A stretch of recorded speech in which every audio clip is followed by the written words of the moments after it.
I like to see method. I like to see that it's not you deciding, thinking. It's not your actions, it's your following. Following what? A process that has been predetermined before this trade. If your process has been predetermined, if you have the answer already prepared for every possible scenario the stock can do after you're in it, is there a need for you to think? No. Is there a need for you to guess or feel or analyze? No. You have determined the answers in advance for every possible scenario a stock can do after you've entered. So now it's not thinking that's required or analysis, it's matching. Oh, scenario B just happened? I already have the answer for scenario B. Scenario D happened? Oh, I already have the answer for scenario D. Every scenario, you have the answer in advance. So now it's just, you're a monkey. Match B's with B's, C's with C's, A's with A's, F's with F's, and so forth and so on. You guys follow what I'm saying? That's how you develop as a trader. Does that make sense? You first become a matcher. And do you know what this does? It eliminates the ego.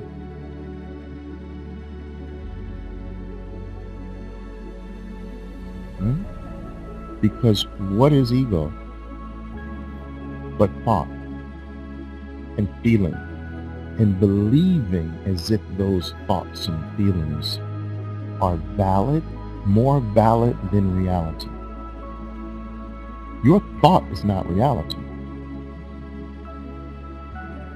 Your feeling is not reality.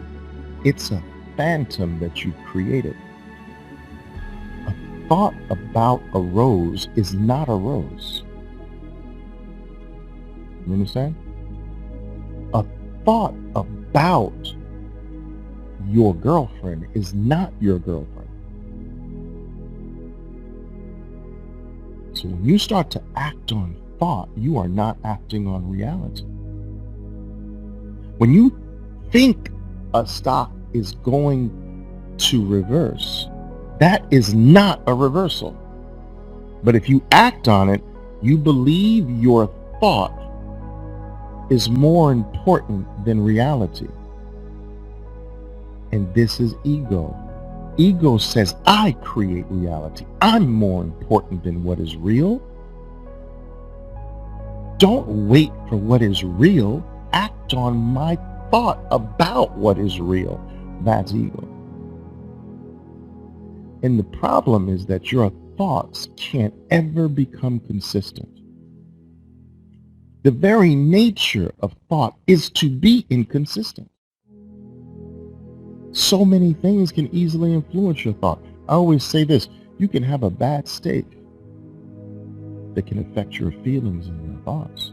You can have an argument with your wife in the morning. You could just wake up on the wrong side of the bed this morning and affect your feelings, your thoughts, your mood.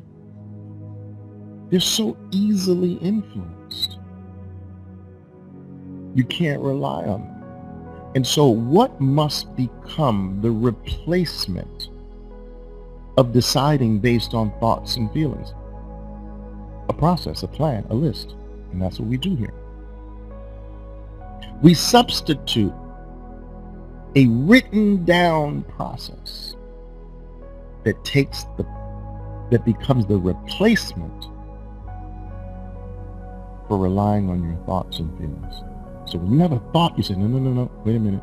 Nope, I'm not listening to you, thought. What does my piece of paper say?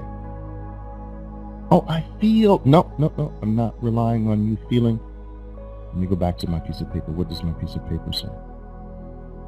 And as you deny each thought that pops up, no, not you, it's my list, my piece of paper.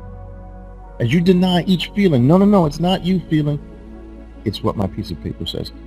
You shrink it because your thoughts and feelings need your acquiescence. It needs your agreement. It needs you to give your power to it to stay alive, because it doesn't have power of its own. A thought is powerless without your energy behind it, without you saying yes. So when you start to say no to your thoughts, you start to say no to your feelings, they get smaller, incredible shrinking thoughts and feelings until they become so small and insignificant that they're almost like little fleas. And they no longer sway you. And this is when you start to become a principled man or woman. And every fleeting thought and feeling can't make you change your mind. A person constantly flipping, changing, never still, can never keep his word for more than 2 minutes. Can never do what he's set out to do because this influences him to change and that. Now it's this, and all of a sudden it's flipped to that. That's a shifty, shaky, unreliable individual. And that's what thinking and feeling all the times do you when you give in to them. This is the part of trading that is not taught. It's a part through years of losing, years of frustration, and even depression brought me to the question I used to ask myself in the dark, all alone, in the wee hours of the morning, unable to sleep. Why can't you do what you say you're going to do? Why is that? Why is it that inside of a trade, you lose yourself? That the promises you made before the trade disappear. Why? I used to ask myself these things. And these questions led me to this. And the process worked for me when I started to realize that it's me. I'm trying to figure out the market. I gotta figure out me. The market just goes up and down. That's not very complex. I'm the complex one. I'm the one going in 150 different directions every 2 minutes. The market goes in 2 directions. So what's the more complex thing? Which element do I need to get under control? The one that goes in 150 directions inside of 2 minutes, or the one that goes in 2 directions? You know what I mean? It's crazy that most people never reach that point and turn around. They never turn around and look at themselves. But isn't that the story of the prodigal son?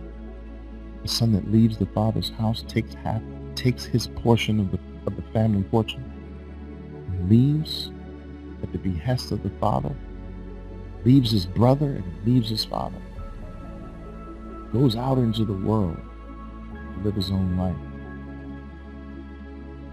Mistake after mistake, squandering the fortune, getting further and further and further away from home.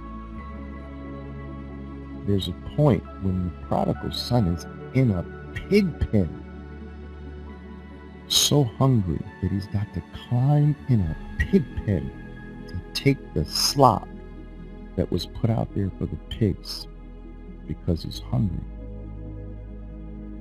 And in the middle of slopping up this pig's food, something hits him. I don't have to do this.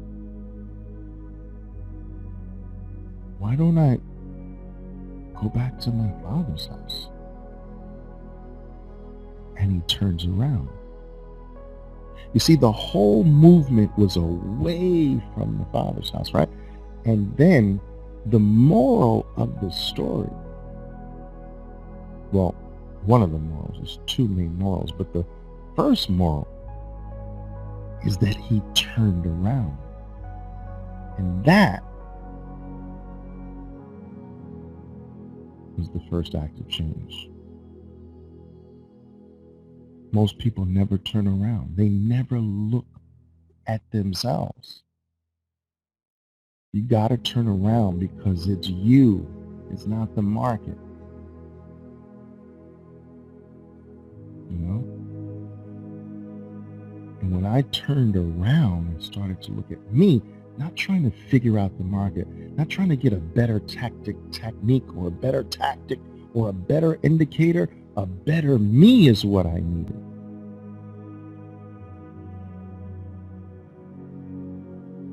You follow what I'm saying? And that began my journey back. I realized I got caught up into all of these stupid, so-called sophisticated things, weird stuff. I got into astronomy, astrology. I won't even mention the guy's name. Got me into that. I got into astrology. Do you understand? Tracking the alignment of various stars to predict the market. I was far away from home. Home being truth. Right? And I turned around. Went back home. Over time, and back to the truth.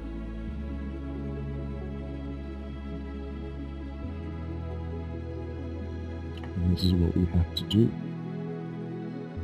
But you've got to lose yourself. That is what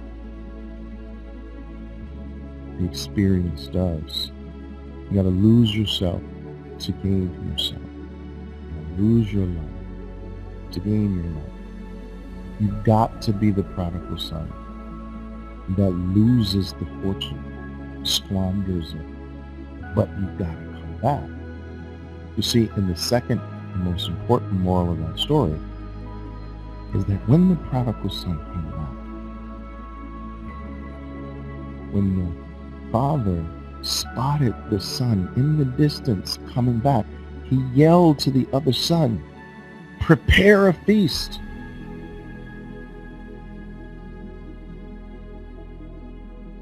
My son is coming back. And as the son entered, the father embraces him, takes the robe off of him and puts the robe, his robe, on the prodigal son, sits him in his chair, and gives him his ring as a statement of honor. And the other son is looking in bewilderment like, what the fuck? That I never left you and he gets the honor? What's the moral of that? That without the experience of leaving home and coming back, you haven't begun. You haven't achieved anything. That you have to gain experience. That it is that the reward is after experience and it's after loss. Squandered his fortune, but came back and got the reward. And that's the way everything works in life. You suck in the beginning. You're supposed to suck. You're supposed to lose. You're supposed to be terrible. You're supposed to fall before you learn how to walk. It's supposed to be that way. You're supposed to squander your fortune. You're supposed to mess it up. That's where the experience comes from. You first learn everything not to do to discover what to do. It's not the other way around.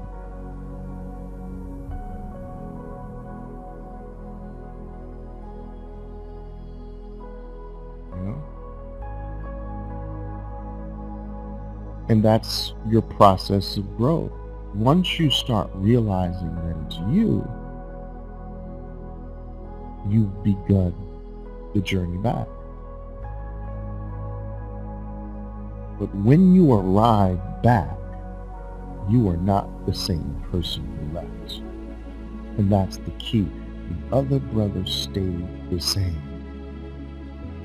The one who left and came back superior. And that's the process of growth. That's the process, that's your process as a trader. Some traders say, well, Oliver, I don't understand, man. I know more, I'm smarter than I used to be as a trader. I'm getting smarter every day, but my account says I'm getting dumber. I am losing more than I lost when I didn't know anything. What the heck? It's got to happen that way. It's supposed to happen that way. Squandering the fortune, the knowledge, to gain the experience. But if you make it all the way back, you get the robe and the ring. So my question to you is, are you ready to get the robe and the ring? Are you ready?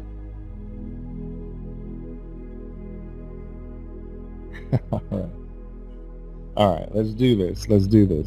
Sorry for the long sermon, but sometimes that's necessary.